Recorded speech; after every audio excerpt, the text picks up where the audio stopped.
Good morning friends. आज हम लोग क्लास 9 के जो फिजिक्स का जो चैप्टर था मोशन, उसका दूसरा हिस्सा जो है हम लोग यहाँ पर स्टडी करने वाले हैं और जहाँ पर आपको जो है नई नई जानकारी आपको प्राप्त होंगी। जैसे कि आप देखिएगा पहला जो पार्ट है इसके अंतर्गत, उसमें आप देखिएगा कि जो equations of uniformly accelerated motion, इस कहने का मतलब जो है बहुत सारे इक्वेशंस होते हैं इस चैप्टर में। उस इक्वेशंस को आपको जो है जानना बहुत ही जरूरी है और खास करके उसका प्रूफ किस तरीके से किया जाता है उसको भी आपका जानना जरूरी है। तो देखिएगा equations of the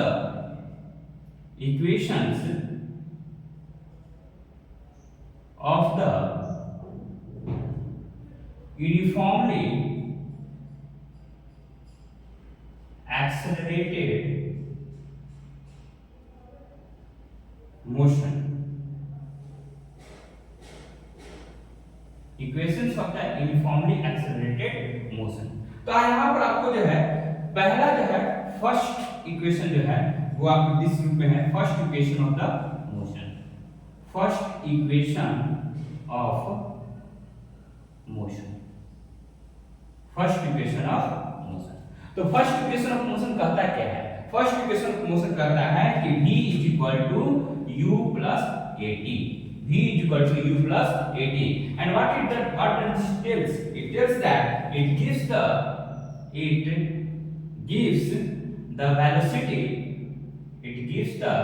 velocity acquired by a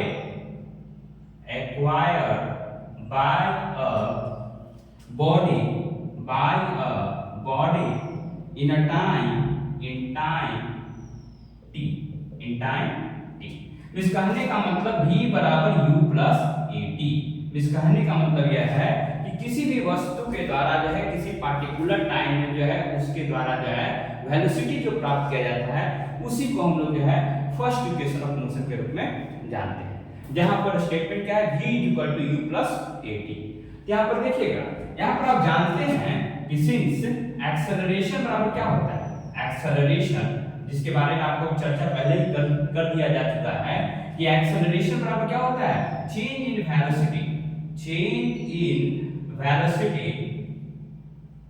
in velocity divided by time. अगर मान लेते हैं कि कोई वस्तु जो है ए पॉइंट पर उसका वेलोसिटी u है और इस वस्तु के द्वारा जो है इस टाइम पीरियड में t टाइम पीरियड में अगर ये b पोजीशन को एक्वायर कर लिया है तो इसका वेलोसिटी मान लेते हैं कि v है। तो इन दैट कंडीशन जो है a बराबर क्या हो जाएगा, a बराबर v minus u divided by t, a बराबर v minus u divided by t। तो यहां से आप क्या कर सकते हैं, v माइनस u बराबर at। इसका मतलब जो है v is equal to u plus at, v is equal to u plus at। तो ये क्या है आपका first equation of the motion. ठीक है, तो बहुत ही सिंपल है। सिंपली आप जानते हैं कि एक्सेलरेशन बराबर change in velocity with respect to time होता है। तो a बराबर v minus u divided by t लिख सकते हैं। तो v माइनस u बराबर क्या हो जाएगा, at हो जाएगा। और जैसे ही v माइनस u बराबर at होगा तो v is equal to u plus at। ठीक है, अब देखिएगा second equation of the motion, second equation of motion. ठीक है, तो सेकंड इक्वेशन ऑफ मोशन के अंतर्गत जो है स्टेटमेंट क्या होता है, आप जानते हैं s is equal to ut plus half at square. ठीक है, s is equal to ut plus half at square. जहां पे स्टेटमेंट कहता है क्या है, इट गिव्स द डिस्टेंस ट्रैवर्ड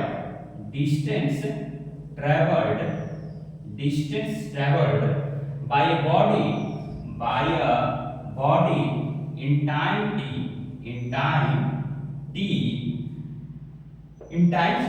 इस कहने का मतलब जो है किसी वस्तु के द्वारा जो है किसी पार्टिकुलर टाइम पीरियड में जितना दूरी तय किया जाता है इस दूरी को हम जो है सेकंड इक्वेशन ऑफ मोशन के रूप में प्रदर्शित कर सकते हैं। तो s is equal to ut plus half at square. ठीक है, तो अब आप जानते हैं कि आप क्या जानते हैं, एक्सेलरेशन। इस कहने का मतलब जो है एक चीज आपने पढ़ा था जब हम लोग पिछले क्लास में चर्चा कर रहे थे, एवरेज वेलोसिटी।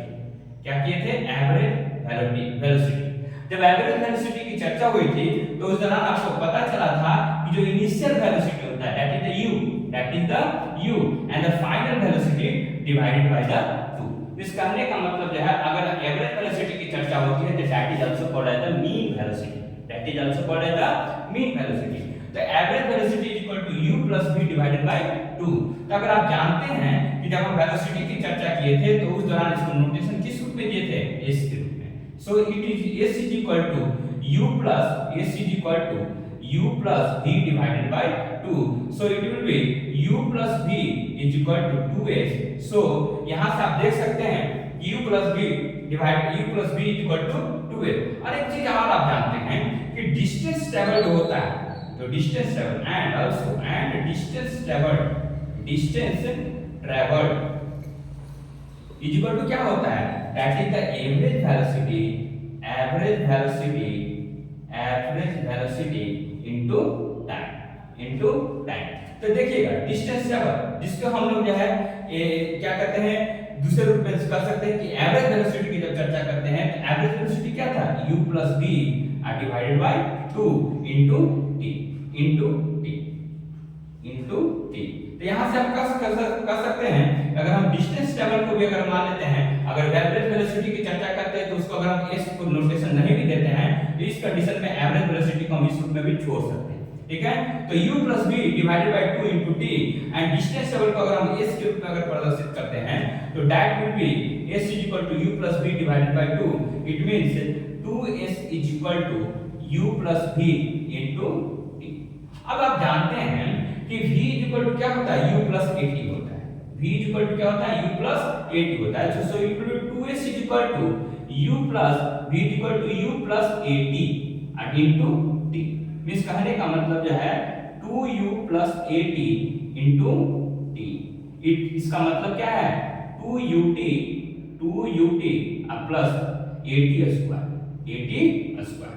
अगर आप देखिएगा यहाँ पर इस रूप में हम अगर लिखना चाहेंगे s इज इक्वल टू, अगर मान लेते हैं अगर s अगर दोनों तरफ जो है 2 से अगर डिवाइड कर दिया जाता है तो s is equal to ut क्या हो जाएगा, यहाँ से s is equal to ut plus half 80 square, ठीक है। तो इस रूप में आप देखिएगा कि s is equal to ut plus half 80 square आपका जो है second equation of the motion के रूप में जाना जाता है, ठीक है। Third equation of motion which third equation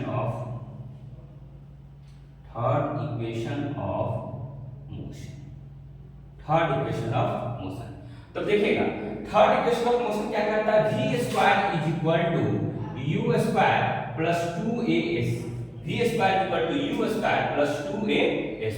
अब जानते हैं कि बहुत सारे रिलेशन आपको पहले से ही मालूम है कि since we know that, since अगर इसको प्रूव करने के लिए अगर कहा जाए तो इस तरीके से लिख सकते हैं कि इसका स्टेटमेंट अगर आपको कहेगा कि क्या स्टेटमेंट इसका लिखने का मतलब क्या है। So it gives the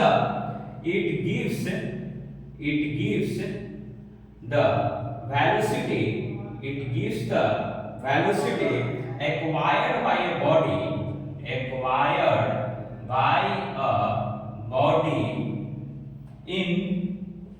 traveling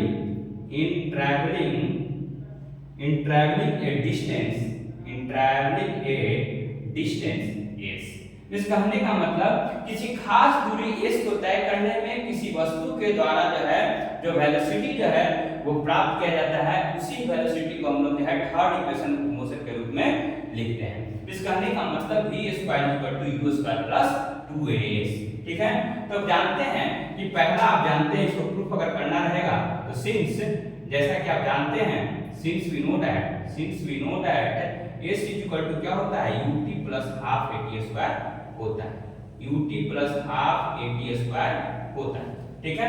और दूसरा इक्वेशन आप जानते हैं कि v is equal to u plus 80 होता है, ठीक है। v is equal to u plus 80 होता है।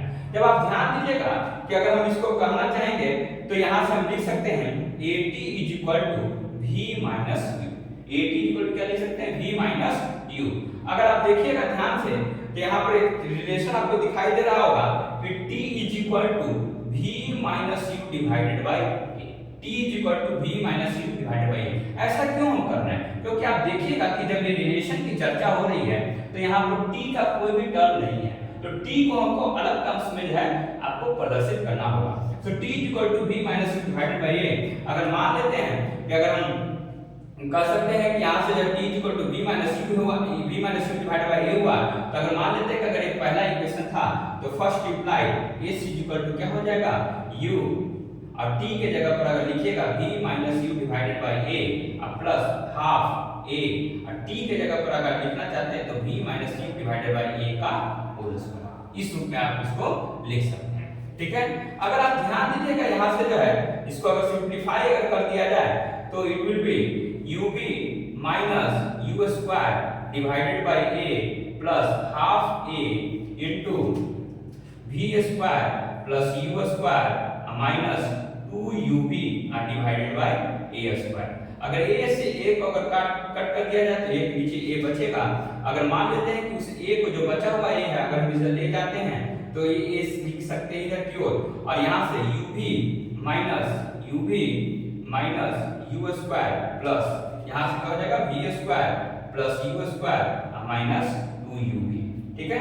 ध्यान दीजिए u स्क्वायर अगर देखिएगा यहाँ से तो आपको जो है कैंसिल आउट हो रहा होगा, ठीक है, मगर उससे करने से कोई फायदा है? ध्यान दीजिएगा। अगर मान लेते हैं कि यहाँ पर क्या है 2 बचा हुआ है, एक 2 बचा हुआ है तो यहाँ पर क्या हो जाएगा 2ub और माइनस 2u स्क्वायर। साथ में जो है अगर ये दो एलसीएम के रूप में अगर दिया जा रहा है तो इसको हम लिख सकते हैं क्या 2as, क्या लिख सकते हैं 2as। अगर 2ub और 2u यहाँ पर कैंसिल आउट हो जाएगा, और यहाँ से ध्यान दीजिएगा ये 2as रहेगा, साथ में v स्क्वायर और एक u square minus u square मिलकर क्या बनेगा प्लस। इस कहने का मतलब जो है यहाँ से अगर एक देखते हैं तो ये माइनस u स्क्वायर आ जाएगा। तो यहाँ से एक रिलेशन आपको सामने आ रहा होगा v स्क्वायर, अगर ये स्क्वायर अगर इधर जाता है लिखने के क्रम में हम उधर ले जाते हैं तो v square equal to u square plus 2as, v square equal to u square plus 2as, and this is the third law of the equation, this is the third law of the equation, ठीक है। तो ये देखिएगा 3 laws of the equation है, third law of the equation of the motion. इन तीनों के ऊपर जो है बहुत सारे प्रॉब्लम्स आते रहते हैं, इसको आपको जो है सॉल्व करना बहुत ही जरूरी है, ठीक है। तो ध्यान दीजिएगा इन चीजों को। आप अगर इनके ऊपर प्रॉब्लम बनाना चाहते हैं तो बनाइएगा, अगर कोई प्रॉब्लम होता है तो उसके बारे में जो है अपने डिस्कशन बॉक्स में जो है वहां पर डाल सकते हैं, ठीक है। नहीं तो मैं भी इसके ऊपर जो है कुछ प्रॉब्लम्स आपको सॉल्व कराने की कोशिश करूंगा। अब कुछ ध्यान दीजिएगा, ये तो इक्वेशन ऑफ मोशन हो गया, ठीक है। अब ग्राफिकल मेथड्स के बारे में कुछ पढ़ा है।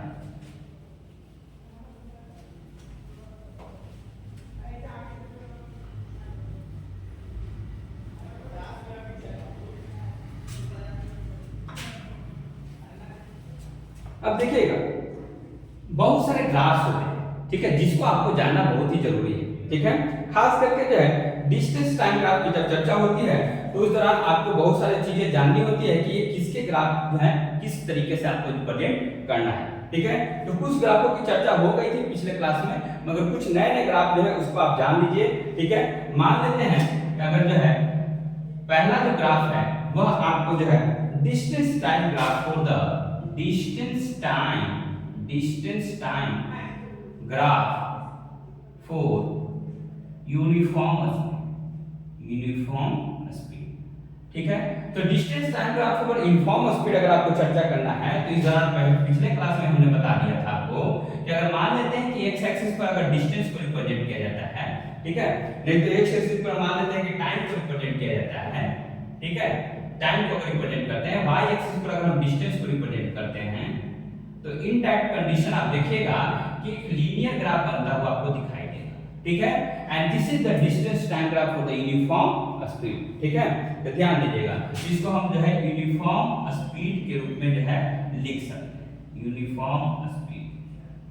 तो अगर आपसे जो है कोई पूछता है कि यूनिफॉर्म स्पीड का ग्राफ बनाओ, डीटी ग्राफ बनाओ, इन टाइप कंडीशन इस ग्राफ को आपको ड्रॉ करना होगा। सेकंड जो है ग्राफ, सेकंड ग्राफ जो है आप देखिएगा कि सेकंड ग्राफ जो है distance time graph for the non uniform speed, distance time graph for non uniform speed, ठीक है। तो नॉन यूनिफॉर्म स्पीड में आप जानते हैं कि जहां पर यूनिफॉर्मिटी नहीं हो। इस कहने का मतलब जो है एक समान तरीके का जो है स्पीड अगर वस्तु के द्वारा अटेन नहीं किया जाता है तो उसको हम लोग क्या बोलते हैं, नॉन यूनिफॉर्म स्पीड। ठीक है, तो distance time graph for the non uniform speed आपको जब ड्राइंग करने के लिए रहेगा इन टाइप कंडीशन आप इस तरीके से फिर से उसी तरीके से टाइम को x एक्सिस पर रखिएगा और डिस्टेंस को y एक्सिस पर रखिएगा। ठीक है, और इस तरीके से आप देखिएगा कि यहाँ पर एक जो है कर्वेचर टाइप का आपको ग्राफ मिलेगा और इसी को हम लोग क्या बोलते हैं, that is the non uniform speed, non uniform speed. ठीक है, ये दूसरा ग्राफ। थर्ड ग्राफ अगर देखिएगा आप, बहुत सारे ग्राफ्स हैं जिनको आपको जानना एक बार जरूरी है। अगर मान लेते हैं कि थर्ड ग्राफ जो है स्पीड टाइम ग्राफ, क्या है, speed time graph for the uniform acceleration, speed time graph for uniform acceleration, uniform acceleration. ठीक है, तो अगर मान लेते हैं कि स्पीड टाइम ग्राफ अगर आपको यूनिफॉर्म एक्सेलरेशन का ड्राइंग करने के लिए अगर कहते हैं तो ये टाइप कंडीशन आपको करना कुछ नहीं है।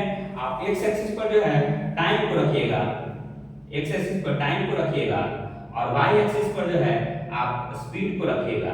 ठीक है, वाई एक्सिस पर स्पीड को रखिएगा तो एक यूनिफॉर्म एक्सेलरेशन का आपको ग्राफ मिलेगा, that is also a linear graph, that is also a linear graph.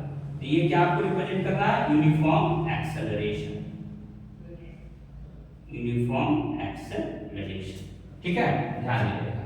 ठीक है, चौथा जो ग्राफ है, चौथा ग्राफ जो है फोर्थ नंबर का ग्राफ, वो आप देखिएगा कि जो है speed time graph for showing the non uniform retardation, speed time graph for uniform retardation. अब रिटार्डेशन का मतलब तो हमने पिछले क्लास में आपको बता दिया था कि retardation is also known as the negative acceleration, that is also known as the negative acceleration and also that is also known as the deceleration. क्या बोलते हैं उसको, डीसेलरेशन। तो रिटार्डेशन का दो और भी नाम है, नेगेटिव एक्सेलरेशन या फिर डीसेलरेशन। ठीक है, इसका अगर आप ग्राफ ड्राइंग करने के लिए अगर आता है तो इस तरीके से आपको ग्राफ को ड्राइंग कर देना है। टाइम को अगर आप एक्स एक्सिस पर रखिएगा और वाई एक्सिस पर अगर आप स्पीड को रखते हैं, ठीक है, तो इन दैट कंडीशन आपको एक जो है घटता हुआ ग्राफ दिखाई देगा and that is the uniform acceleration graph, uniform acceleration graph for the retardation. ठीक है, तो यूनिफॉर्म रिटार्डेशन के लिए आपको ऐसा ग्राफ आपको दिखाई देगा। फिफ्थ नंबर का ग्राफ जो है आप ध्यान दीजिएगा, ध्यान रखिएगा, रिटार्डेशन का मतलब क्या होता है, that is the use in the braking system. जो आप लोग ब्रेक लगाते हैं गाड़ी वगैरह में, at that time it is used, at that time it is used। ठीक है, तो फिफ्थ नंबर का ग्राफ देखिएगा कि speed time graph for the speed time graph of a body when its initial speed is not equal।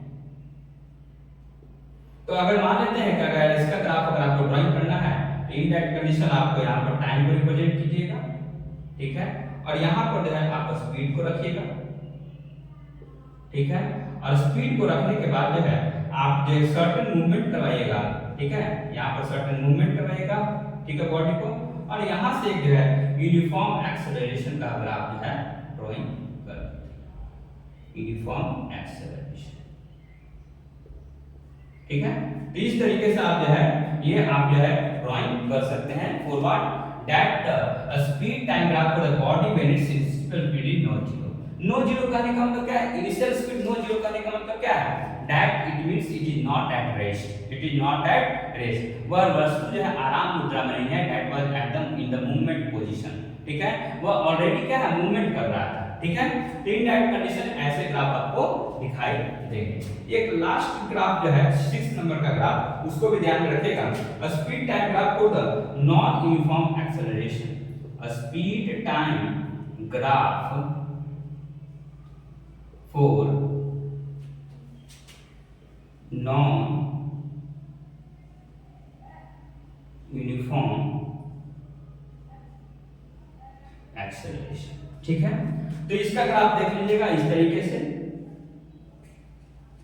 अगर इसको speed के रूप में इस तरीके से दिखाया जाए, ठीक है, टाइम के रूप में अगर इस तरीके से दिखाया जाए, ठीक है, तो एक नॉन यूनिफॉर्म एक्सेलरेशन का ग्राफ जो है आपको इस तरीके से मिलेगा। ठीक है, this is the non uniform acceleration.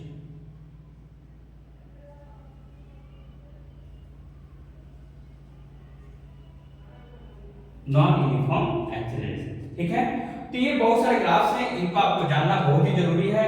खास करके बहुत सारे ऑब्जेक्टिव टाइप क्वेश्चन में जो है आपको बोल दिया जाएगा कि दो चार ग्राफ्स आपको दे दिए जाएंगे और उसमें जो है दो चार ऑब्जेक्टिव के रूप में जो है आपके सामने रहेगा। आपको चूज करना रहेगा कि जो ग्राफ दिया गया है particular graph that belongs to which category. ठीक है, तो कौन से कैटेगरी से जो है वो बिलोंग करता है, तो ये सभी ग्राफ्स को आप ध्यान में रखना पड़ेगा। ठीक है, कि किस परिस्थिति में कौन सा ग्राफ बनता है। ठीक है, तो उस चीज को आप ध्यान में रखिएगा, तो आपके जो है प्रॉब्लम्स भी आसान होंगे और समझने में भी जो थ्योरी होगा वो आपको आसान होगा। ठीक है, और एक लास्ट चीज है उसको आपको बता देता हूं और उसके बाद ये चैप्टर का द एंड हो जाएगा। तो उस चीज को जो है इस रूप में जानिएगा।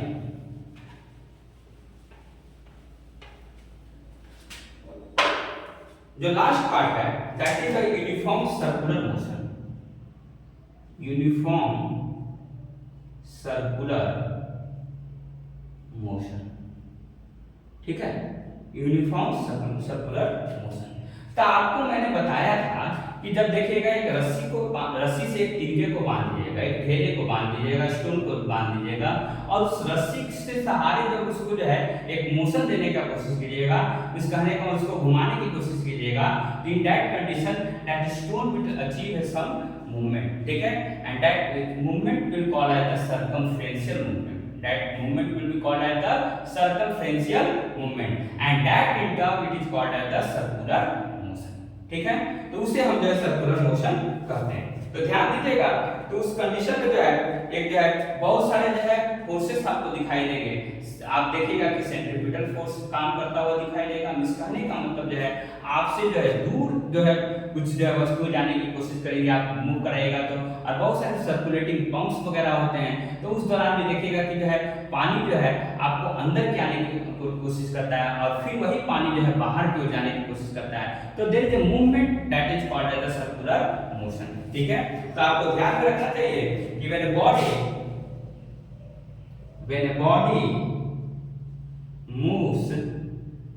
a body moves in a circular path with uniform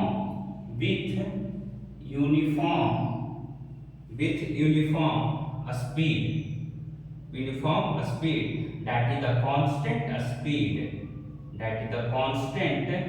speed, its motion is called as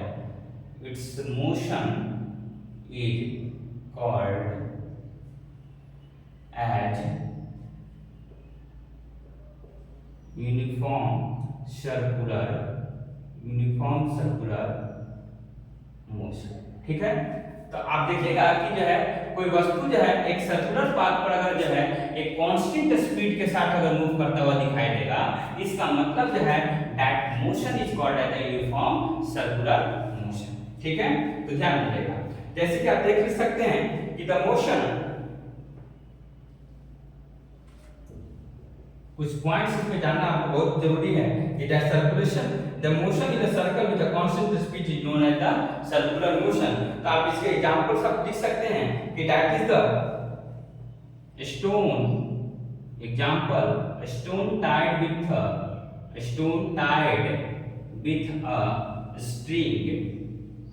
ठीक है, stone tied with a string, अगर एक धागे के साथ एक पत्थर को अगर बांधा जाए और उसको घुमाने की कोशिश किया जाए, तो in that condition that will achieve a uniform circular motion. ठीक है, इस चीज को ध्यान दीजिएगा। और भी बहुत सारे एग्जांपल्स हैं, जैसे कि देख सकते हैं दूसरा एग्जांपल लिखा गया है आर्टिफिशियल सैटेलाइट्स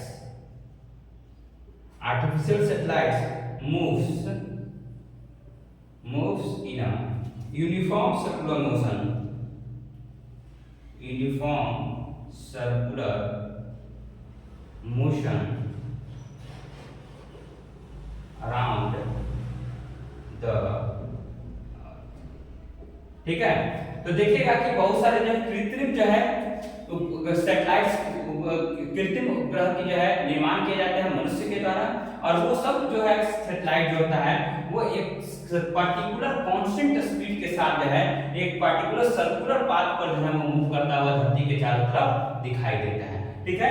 तो आर्टिफिशियल सैटेलाइट्स इसका बेस्ट एग्जांपल है, जिसको आप अपने जो है दिनचर्या में आप जो है साइंस के क्षेत्र में जो उसका उपयोग करते हैं, ठीक है।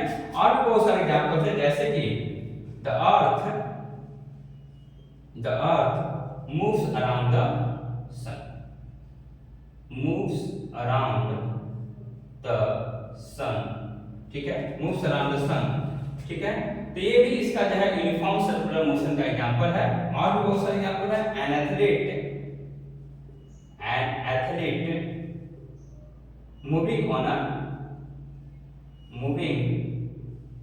a circular track,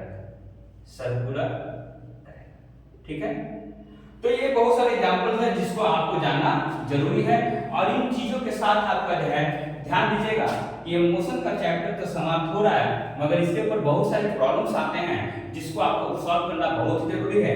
तो अगले क्लास में हम ट्राई करेंगे कि कुछ प्रॉब्लम्स को आपको जो है सामने जो है लाया जाए, ताकि जो है आपको प्रॉब्लम्स को सॉल्व करने में मदद मिल सके, ठीक है। तो हम लोग इस चीज पर जो है अगले क्लास में चर्चा करेंगे, जहां पर कुछ प्रॉब्लम्स की चर्चा होगी। अगर भी ऐसा कुछ लगता है कि कुछ प्रॉब्लम्स आपको बनाने में दिक्कतें आई हैं, तो उस प्रॉब्लम्स को हमारे जो है डिस्क्रिप्शन बॉक्स में रख सकते हैं, ठीक है। तो हम लोग जो है इस क्लास को निरंतर बनाए रखेंगे, और आप लोग भी जो है हमारे YouTube चैनल को जो है ज्यादा से ज्यादा लोगों तक जो है शेयर कीजिएगा, सब्सक्राइब कीजिएगा, और आप और हम मिलकर जो है इस मेहनत को बरकरार रखेंगे और निरंतर ये करने की कोशिश की जाएगी, ठीक है।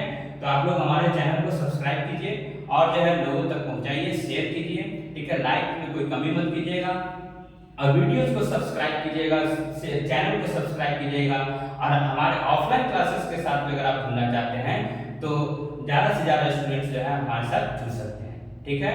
तो thank you for watching this, thank you.